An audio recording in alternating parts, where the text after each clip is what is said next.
trong đó trong ngon nằm cái con thật trong tầm luôn đời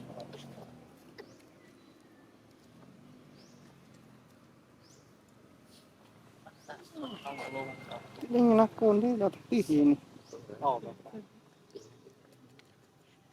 ngày điện linh kinh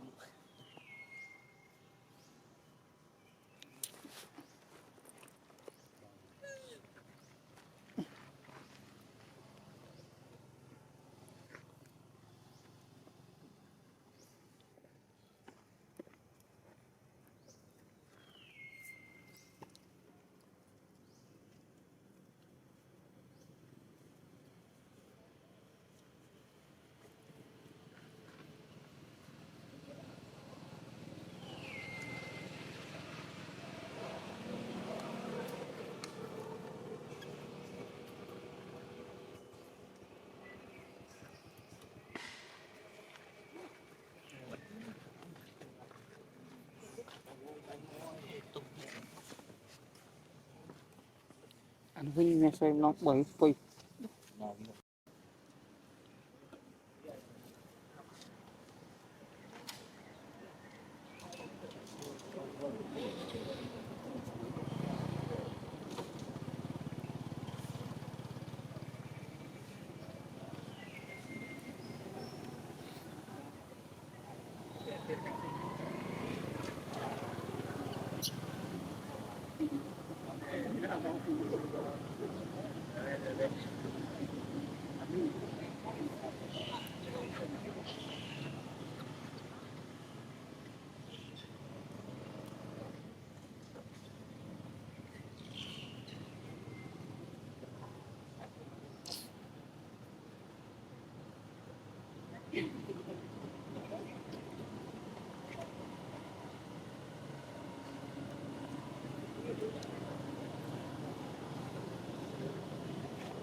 khỏi à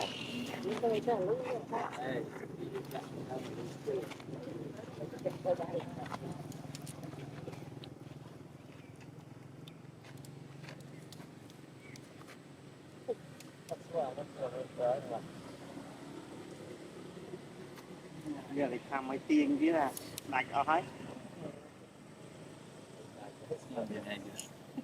tôi cũng lơ sắp tham mấy ai cánh con ấy con tiền mình hết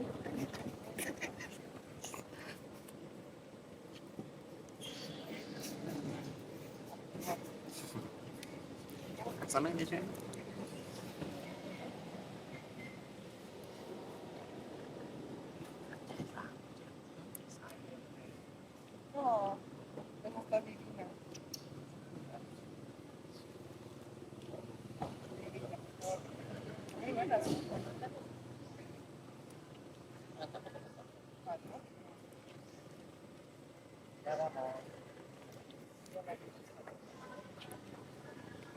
mua ra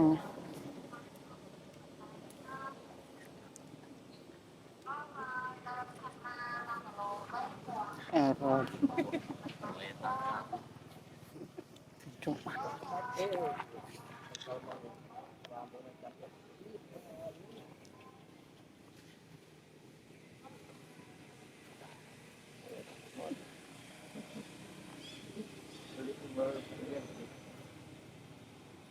Tao nè. Tao nè. Tao nè. Tao block kia.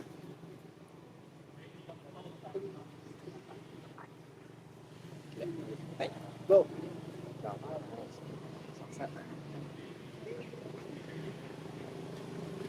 mày không được bên đây tao rồi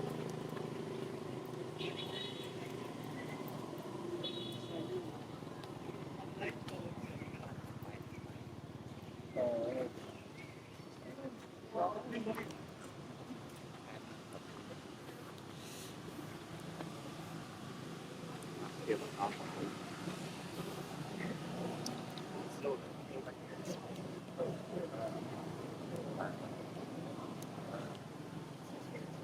bạn tay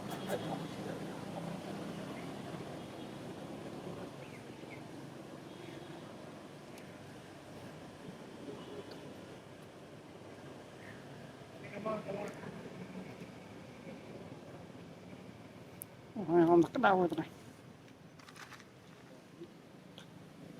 Ủa sao có con tịnh đấy?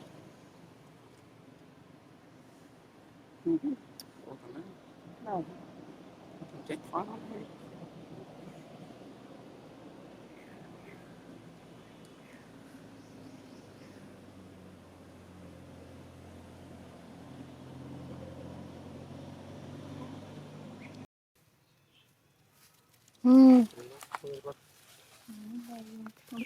Chú Lâm mà. Ốp mê tí tí. Cầm.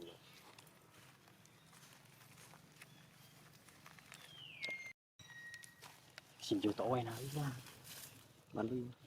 Còn Bắn đi. Vô tối cái lắm.